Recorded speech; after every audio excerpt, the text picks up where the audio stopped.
दोस्तों, आज की कहानी है ननद जी आपके घर वाले मुझ पर उंगलियां क्यों उठाते हैं। दोस्तों, कहानी शुरू करने से पहले अगर आपने चैनल को सब्सक्राइब नहीं किया हो तो कर लीजिए ताकि आपके पास पहुंच सके हर नया वीडियो।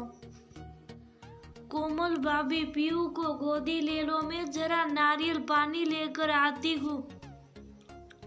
इसको फीड कराते मुझे बहुत कमजोरी होती है। अब ससुराल में तो किसी से कह नहीं सकते, यहाँ आई हूँ तो अपनी सेहत सुधार लूँ वरना वहाँ वापस जाकर गुलामी ही करना है। क्योंकि बहू को लोग बिना हांड मास को तो जो समझते हैं। कहते हुए ननद विधि परत संभालती हुई ठेले के पास चली गई। कोमल और विपुल की शादी को कोई एक साल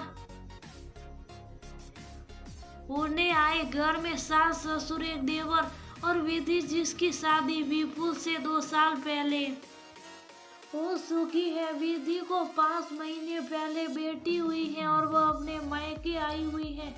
विधि के पिताजी प्राइवेट नौकरी करते थे। परिवार और बच्चों में उनकी आय का एक बड़ा हिस्सा चला जाता था, इसलिए वे लोग किराए के मकान में रहा करते थे। घर की माली हालत इतनी अच्छी नहीं थी, मगर विपुल की मल्टीनेशनल कंपनी में नौकरी लगने के बाद रहन सहन के क्षेत्र में बहुत सुधार हो गया। उसने शादी से पहले एक अच्छी बिल्डिंग में फ्लैट खरीद लिया था ताकि शादी के बाद सभी अपने घर में रह सके। विधि प्रेग्नेंट थी, इसलिए गृह प्रवेश में भी नहीं आ पाई थी, इसीलिए अब कुछ दिनों के लिए नए घर में रहने आई है। और अभी दोनों नंद भाभी सारा काम निपटा पीयू को लेकर बगीचे में धूप सेकने आई है। तभी विधि 2 नारियल पानी लेकर लौटी। एक नारियल को कोमल को देते हुए बोली, ये लो तुम भी पियो। और मैं तो कहती हूँ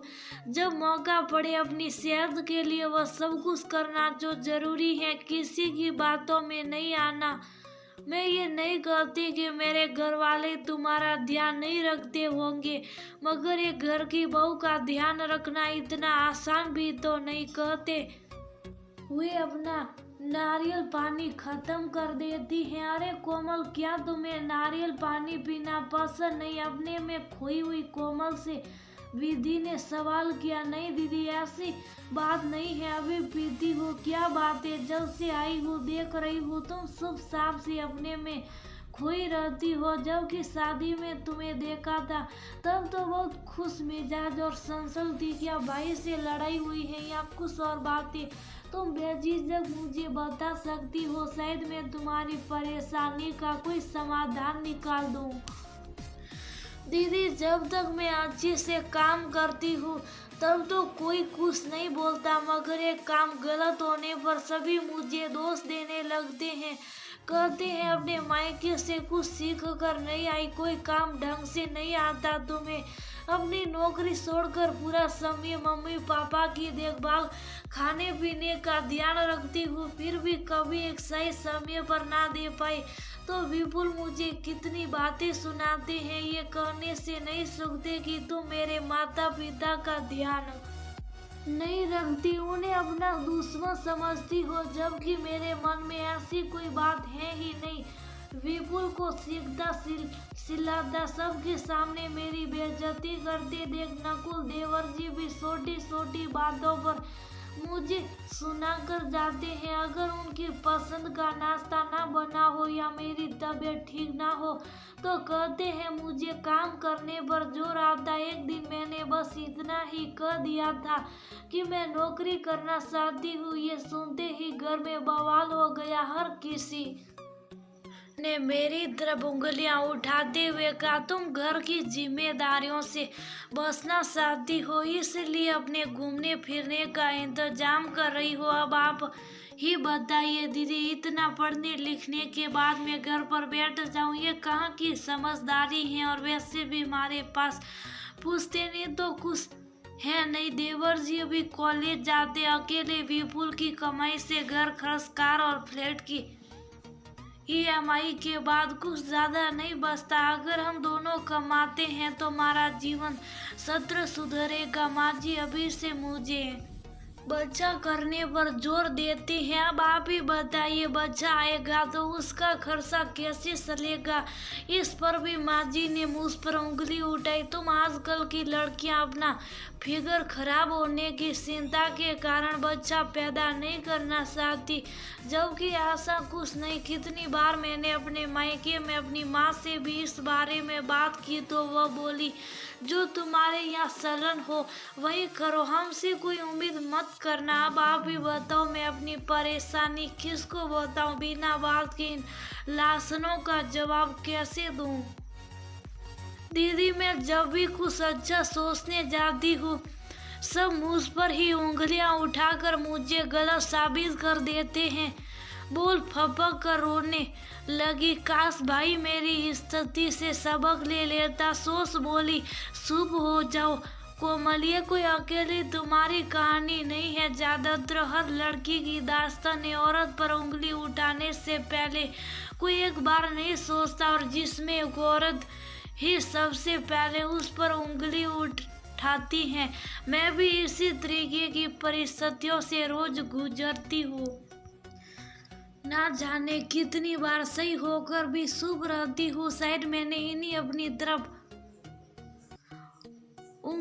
उड़ती उंगलियों की वजह से सही फैसले नहीं लिए। हमेशा दूसरे की बातें मानती रही, फिर भी क्या हासिल हुआ? अपने जीवन में कुछ ना पाने की कसक तो मेरे अंदर भी है। पिता ने कर्तव्य के नाम पर ग्रेजुएशन करते ही मेरे सपनों को स्वाहा कर दिया। तुम्हारे जीजाजी की घर की माली हालत भी हमारे घर जैसे ही, अकेले कमाने वाले, सारे घर का खर्च उठाने वाले।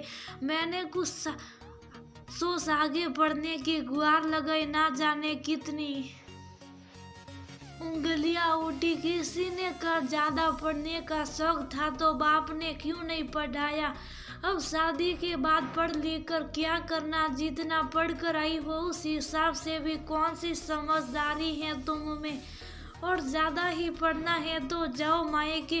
इन सब के बाद मैंने बस इतना ही समझा, हमें जब मौका मिले अपने मन की कर लेना चाहिए। तुम्हें नौकरी करनी है तो तुरंत निकल जाओ घर से। जिस दिन तुम्हारे हाथ में पैसा होगा उस दिन विपुल को भी समझ में आ जाएगा कि तुम उसकी कितनी बड़ी मदद कर रही हो। रही बात मम्मी पापा की, तो वह अभी इतने बूढ़े नहीं हुए हैं कि अपने काम करने में सक्षम ना हो। और नकुल, उसकी कल नौकरी लग जाएगी और नौकरी मिलते ही सुमतर हो जाएगा।